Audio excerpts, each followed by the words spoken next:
When Marcos and Lucia finally decided to leave their cramped apartment after 6 years, the decision came with more uncertainty than excitement.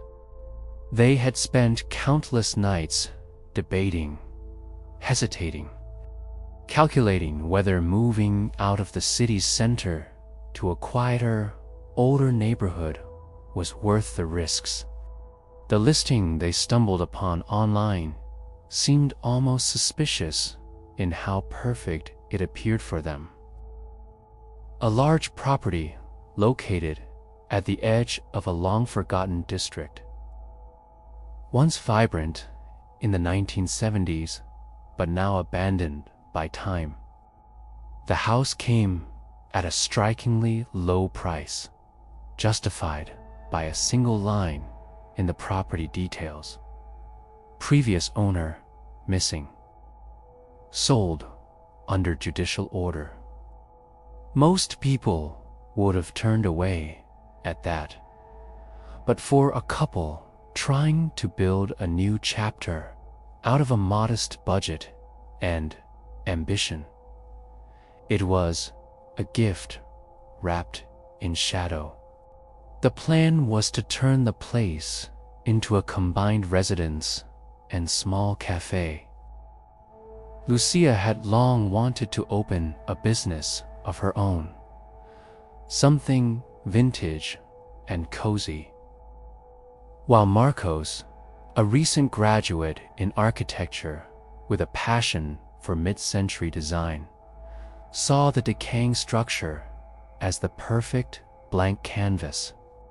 The house itself stood like a relic, 2 stories tall, constructed with pale bricks, rounded corners, and massive pane glass windows now blurred with time.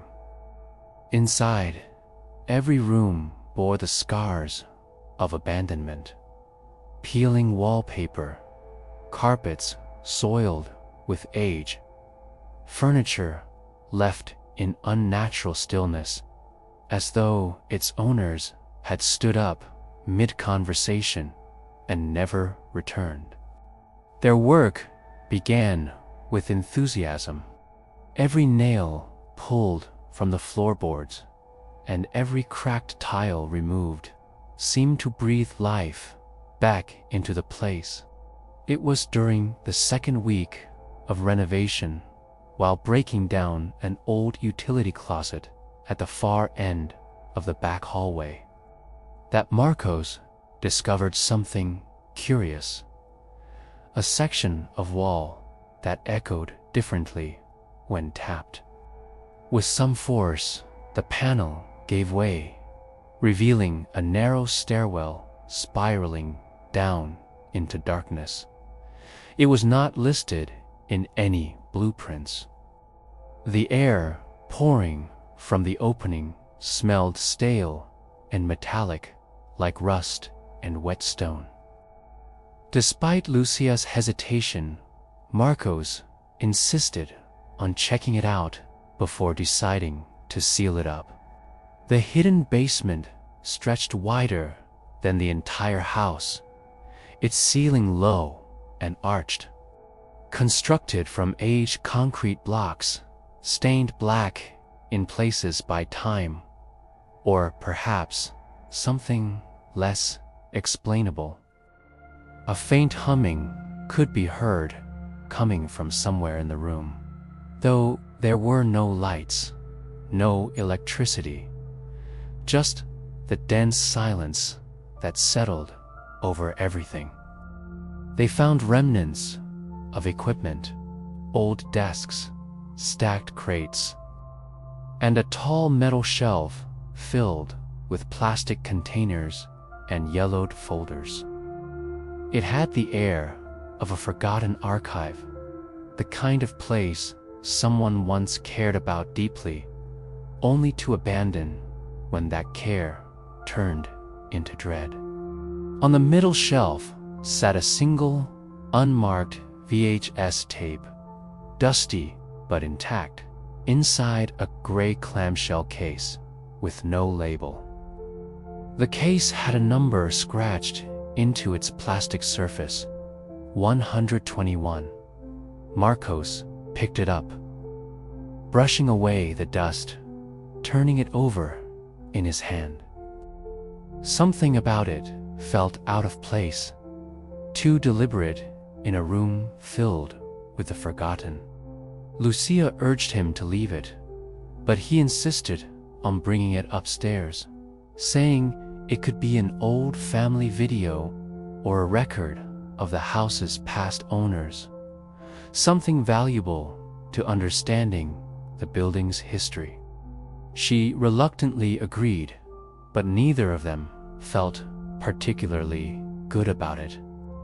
That night, with the living room cleared of debris and the portable TV set hooked up to an old VCR borrowed from Marcus's uncle, they inserted the tape.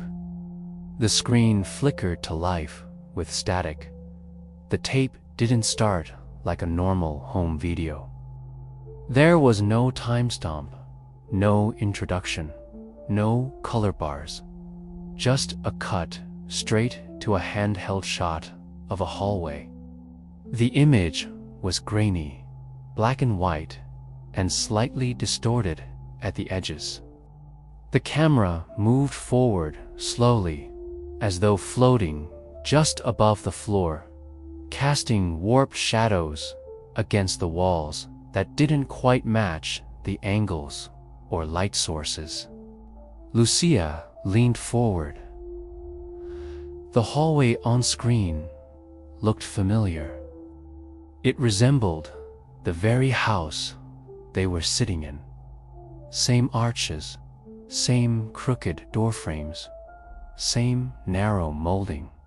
Marcos paused the tape and rewound it slightly, pressing play again. This time, as the camera turned left at the end of the hallway, it revealed a room they hadn't opened yet. A small pantry boarded shut in the real house. The person behind the camera didn't speak, didn't breathe audibly, but continued to move with eerie calmness into the room. Inside, the footage showed shelves covered in what looked like wet paper, maybe mold or something worse. Suddenly, the footage glitched, the screen distorting violently with a screeching buzz. For a split second, a single frame appeared. What looked like a face, half in shadow, stretched unnaturally across the screen. Its eyes impossibly wide, its mouth slightly open, as if in the middle of a whisper. Then, the hallway footage resumed, now in a different location. The transition had no cut, no fade. It was as if the camera had blinked. The new setting appeared to be a basement, not unlike the one they had just found beneath their house. Lucia stood up and turned on the lights. She didn't want to keep watching. Marcos, though unsettled, felt drawn to it. There was something hypnotic about the tape, as if each scene dared the viewer to continue. He promised to stop after one more segment. When the tape reached the next cut, a voice, distorted and mechanical, spoke for the first time. It said, "You should not be watching this." Then the screen turned black. The VCR ejected the tape by itself. Lucia refused to have it in the house. Marcos placed it back in the clamshell and left it on the porch, intending to throw it away in the morning. That night, both of them lay awake, staring at the ceiling. listening to creaks and whispers that the house hadn't made before. The kind that seemed to come from within the walls. By morning, the tape was gone. The clamshell sat empty on the porch floor, still open, as if someone or something had taken it back. In the days following the incident with the VHS tape, the house began to feel markedly different. It was not something either of them could explain. Not a sound, not a smell, not even a specific occurrence. It was something deeper, something instinctual. The kind of discomfort that lingers under the skin, surfacing only in the silence between moments. The home, once an exciting project full of possibilities, now seemed to watch them. Doors closed a little slower, shadows lingered longer. The air, though still and dry, now carried a tension, as if the very walls were holding their breath. Lucia did her best to distract herself. She threw herself into sketches for the future cafe, rearranging furniture, collecting vintage decor, anything that pulled her attention away from that single, unmarked tape. Marcos, however, grew quieter with each passing day. He often disappeared into the basement, using vague excuses about needing to check the structure or map out the plumbing. But when he returned, he never carried tools. His clothes were clean, his hands idle, and his eyes more distant. 3 days after he discarded the tape, Marcos returned from a trip to the hardware store to find a small cardboard box waiting on the porch. It hadn't been there when he left. It bore no label, no stamp, no tape, just a plain, time-worn box placed neatly at the front door, as though it belonged there. Lucia, who had remained home the entire time, insisted she hadn't seen or heard anyone come by.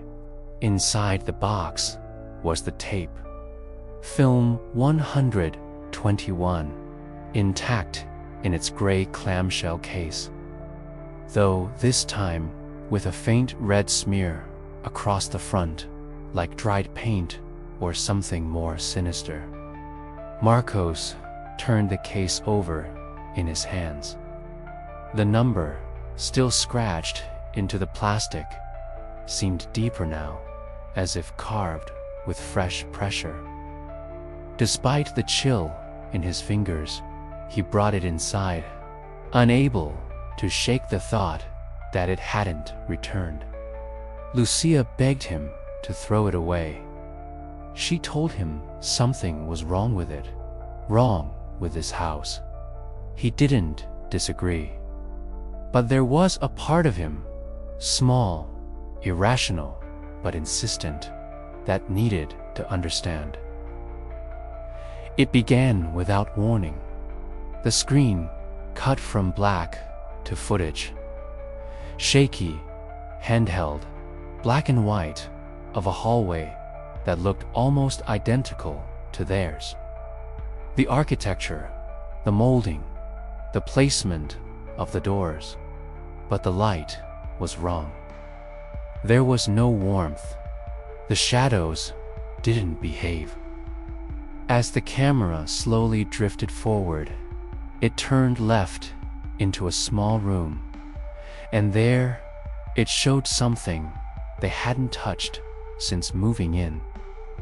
A boarded pantry, still sealed in their real home. But in the footage, the boards were gone. The camera passed inside. Shelves lined the walls. The wood looked damp, rotting at the edges, covered in what resembled wet paper or peeling skin. In the corner sat a metal folding chair, empty, but facing the camera directly, as if waiting for something or someone. Then the tape glitched violently, the screen distorting into lines and screeches. A single frame flashed for less than a second. A face stretched beyond natural limits, with black eyes too large for the skull, and a mouth slightly parted in a near whisper. The distortion cleared, and the hallway footage resumed. Only now, the angle had changed. It wasn't the pantry anymore.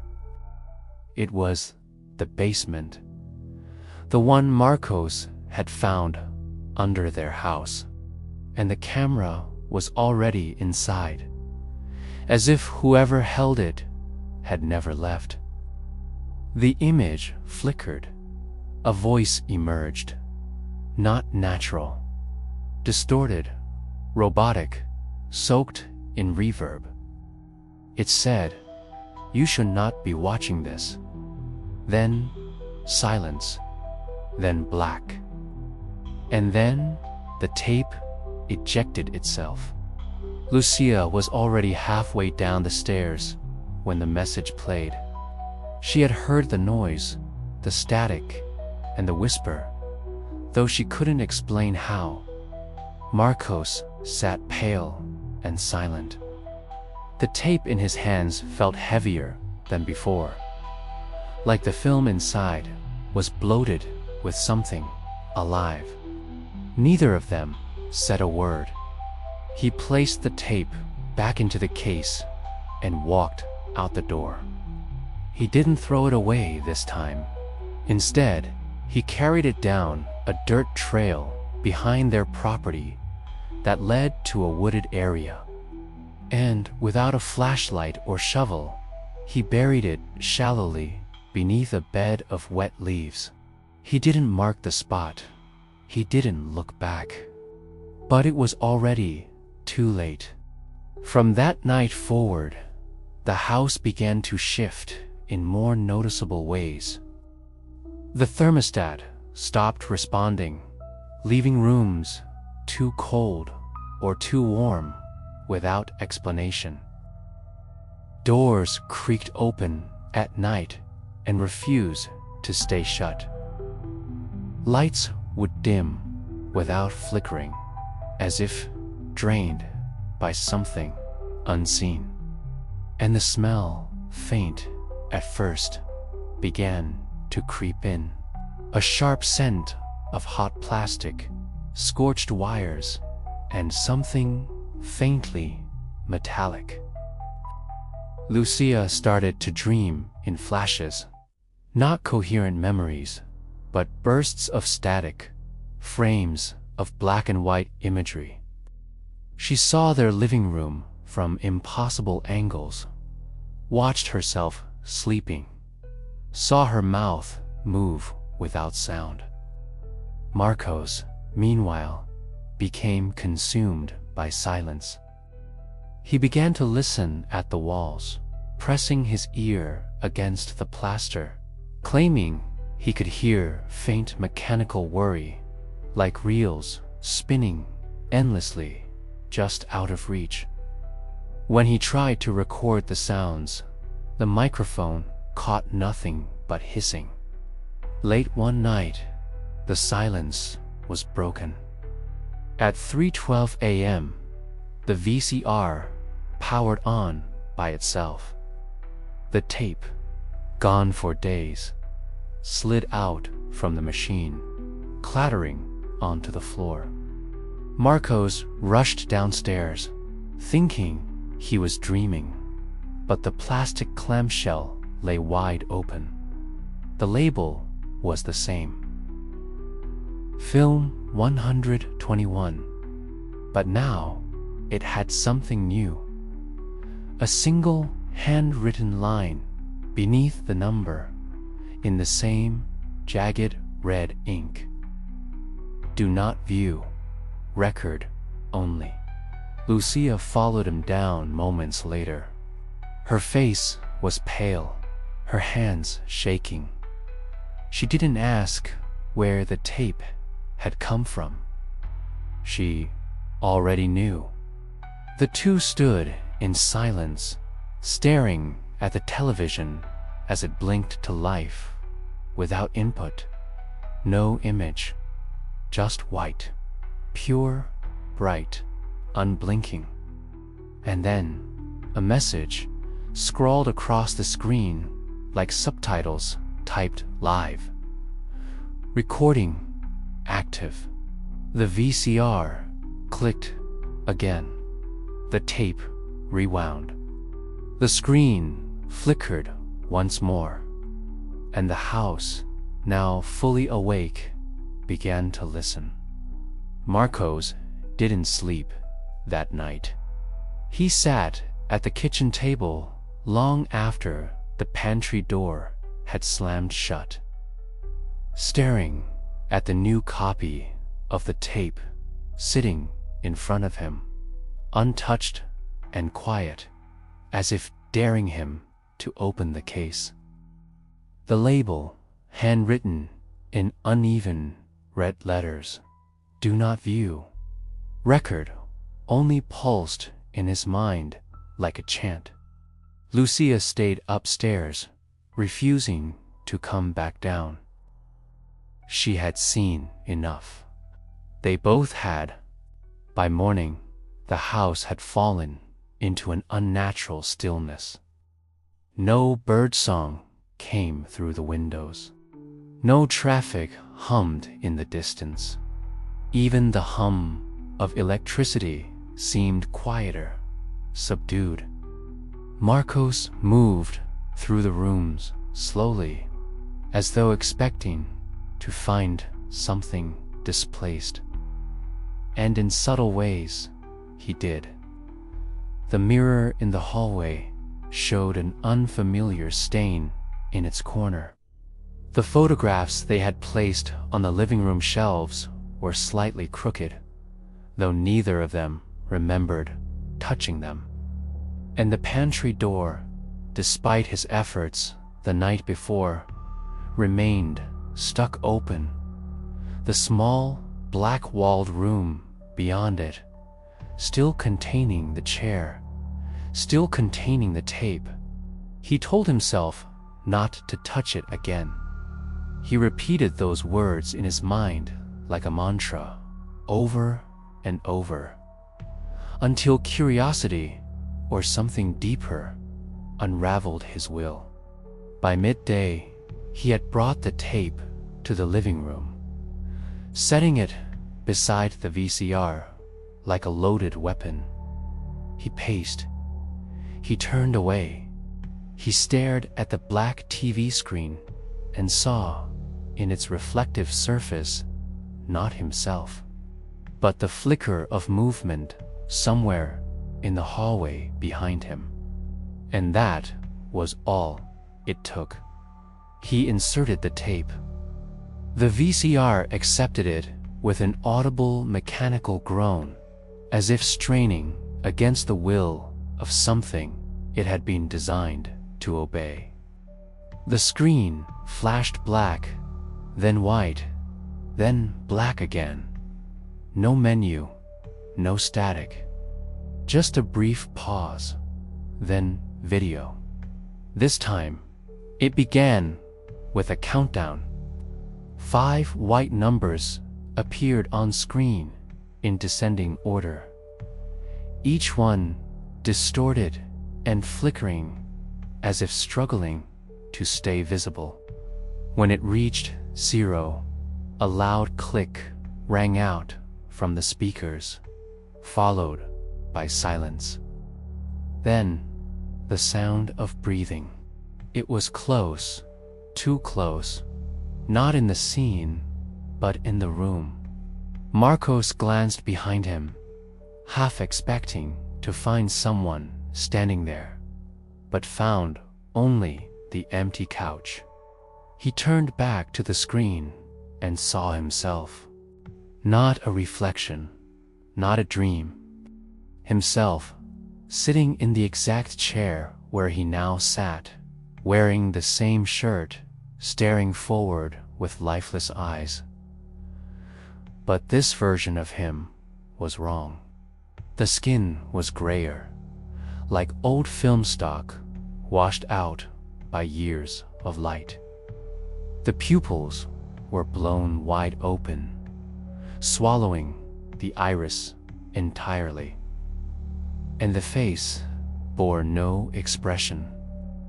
No confusion, no recognition, just passive observation, like a doll positioned for display. The screen cut sharply. Next, it showed a sequence of images. The basement floor, lit dimly by some unseen, flickering source. A wall covered in Polaroids. Each photo featured the same room, captured from a slightly different angle.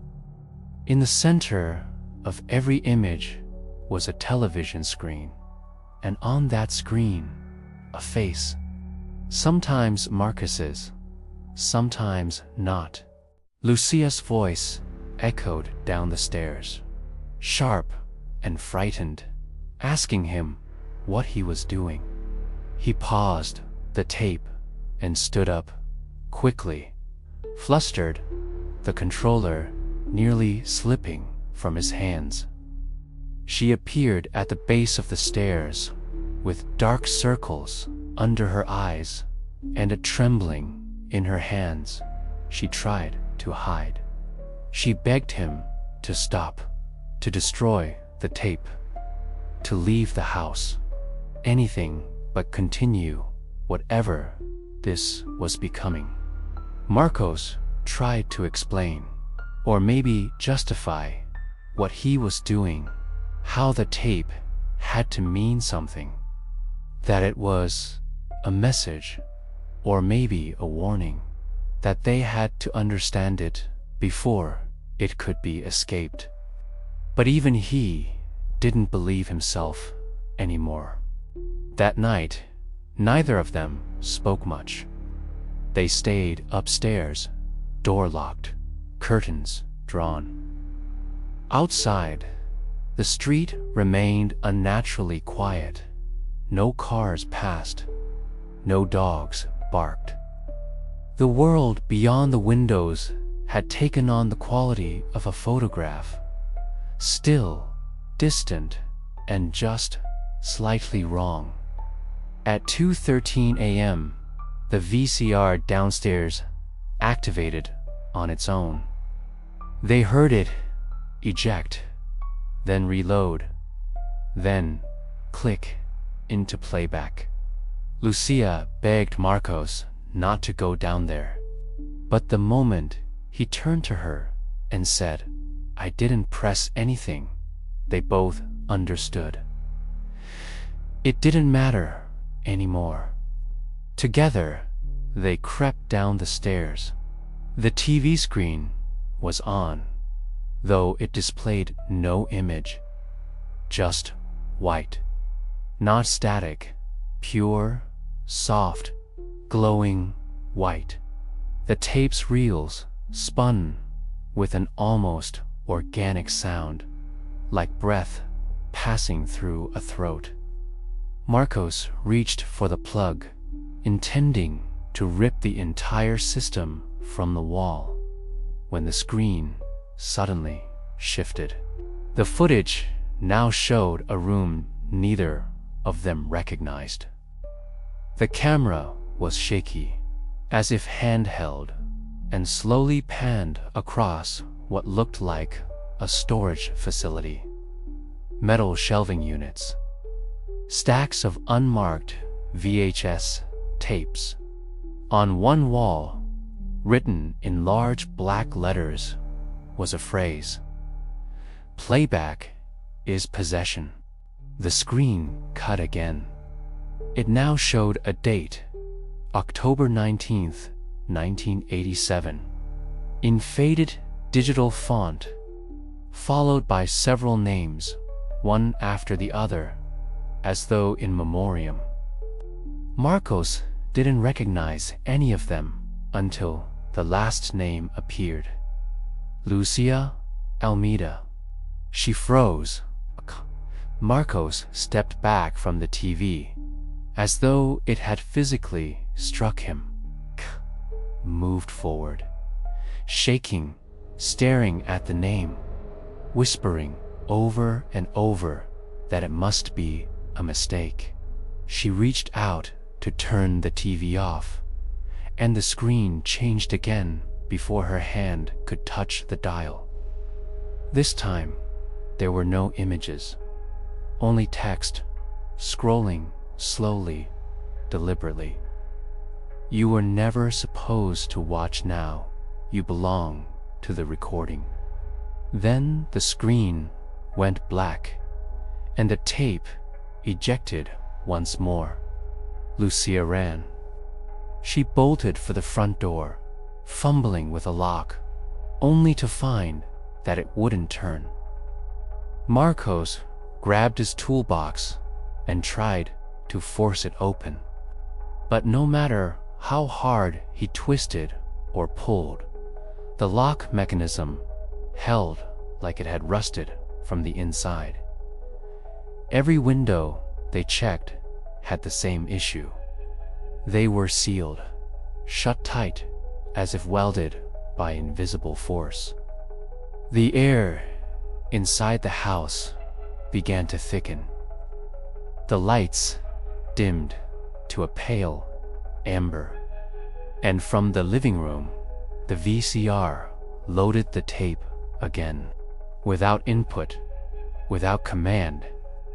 The TV screen lit up, and this time it displayed only a single live feed from within the house. The image was grainy, but unmistakable.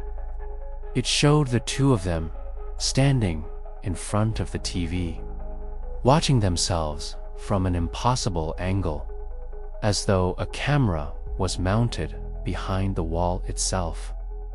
Then, the feed cut to black, and a final message appeared. Recording in progress. Do not interrupt. They didn't sleep anymore. Each night bled into the next, marked not by sunrise or rest, but by the low mechanical sounds that had become the house's new voice. The soft worry of something magnetic, the distant hiss of static from behind the walls, the hollow click of a VCR activating itself in a room no one had entered. Marcos and Lucia no longer spoke of leaving, not because they had given up, but because deep down they understood something neither dared say aloud. The house wouldn't let them. Every attempt to leave was met with resistance. The front door remained sealed, its lock unmoving despite hours of effort with screwdrivers and hammers. The windows, once loose in their frames, now felt welded shut. The back entrance was gone entirely, replaced by a seamless stretch of wall that hadn't existed the day before. Cell phones displayed only static when calls were attempted, and messages sent out never showed as delivered. Time itself had begun to blur. The days were either too short or endless, hours disappearing without notice, clocks desynchronized. Only the tape remained consistent, returning again even after being smashed, buried, or burned. Always pristine. Always ready. And always recording. Lucia had stopped trying to reason with Marcos. He barely acknowledged her anymore, wandering the hallways with the tape in hand. Sometimes muttering things she couldn't understand. Fragmented numbers. Names they didn't know. Places they'd never been. His eyes were darker, not from exhaustion, but from something deeper, like shadow rooted itself beneath his skin. She would wake to find him sitting in front of the blank TV screen, not watching, but waiting, listening, responding. One night, as the wind howled outside a house that no longer had windows to let it in, Lucia found the living room transformed. The walls were covered in photographs. Dozens of Polaroids pinned with rusted nails in neat rows, each one showing the same scene: their kitchen, their hallway, their basement, sometimes with people, sometimes with shadows, but always the same house. Always different versions of it. Some burned, some impossibly empty, yet heavy with presence. And in the center of the wall, a single television screen turned off. Lucia turned to Marcos and asked, not gently, but with the cracked voice of someone at the edge of understanding, "What is this?" He looked at her like he didn't recognize her. Then, slowly, he answered, "It's not a film. It's a mirror." That night, the tape played on its own again. But this time, it didn't show a hallway or a distorted figure or some decaying room. It showed her, Lucia, sleeping in the upstairs bedroom, curled beneath the sheets. The camera was still, silent, watching. She screamed for Marcos, but he didn't move. He just stood there, eyes fixed on the screen, whispering something too quiet to hear. When she turned back, the image had changed. Now it showed a timestamp: 4 hours, 3 minutes, and 11 seconds, just moments away. Beneath it, more text appeared. Slowly typing across the screen in flickering white font. "Event incoming, please remain still," Lucia ran. She fled up the stairs, locking the bedroom door behind her, moving furniture in front of it with trembling hands. She didn't know what was about to happen, only that she had to avoid it. That the tape had moved from memory into prediction. The line between watching and becoming had been crossed, and something was coming through. Downstairs, the TV crackled louder. Voices echoed, distorted and layered, like multiple recordings playing at once, overlapping in strange loops. Some screamed, some whispered, some just laughed. And then, all at once, the sounds stopped. Silence, complete and final. Lucia held her breath. And then, footsteps. But not on the stairs. They came from inside the walls, slow, scraping, deliberate. Marcos didn't call for her. He didn't try to follow. He remained downstairs, sitting in front of the screen, as if he had been waiting for this all along. He no longer feared the tape. He served it. The recording had become religion, the playback, prophecy. When the bedroom light died, Lucia thought it was the end.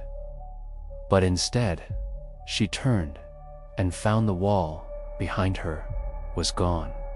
In its place stood a narrow hallway of decaying plaster and warped wood panels, lit by a sickly yellow glow that pulsed in rhythm with something electronic, something alive. At the end of the hallway, an open door, and within it, a familiar sound. A VCR, humming, turning. She stepped through, not because she wanted to, but because she understood there was nowhere else left to go. Inside, the room was small. Black walls, a single chair, a TV already on, displaying nothing but white. And on the chair, a new tape. Film 122. She stared at it. There was no label, no instruction. Just a case. Closed. Perfect. Waiting. Behind her, the doorway sealed. From the walls, a voice, warped and mechanical like before, but clearer now. This is the only way out. Lucia, eyes full of tears, throat dry and cracked, sat in the chair. The tape seemed too warm in her hands as she picked it up. The TV screen blinked once, then again, then black. She never pressed play. But the recording began anyway. In the weeks that followed, the house remained silent. From the outside, nothing seemed amiss. No broken windows. No signs of struggle. Stay for sale sign returned to the front yard, faded and tilting, as though it had never been removed. One evening, a couple passing through the neighborhood stopped in front of the gate, curious about the abandoned building. A handwritten sign had been taped to the porch. "Do not enter. Under surveillance." The woman squinted at the upper window and swore she saw someone standing inside. Just for a moment. A figure in the dark. The man laughed it off. Probably squatters. Inside, the house was unchanged. Furniture covered. Lights off. Empty. Except for a soft, persistent sound. In the living room, a TV sat dormant.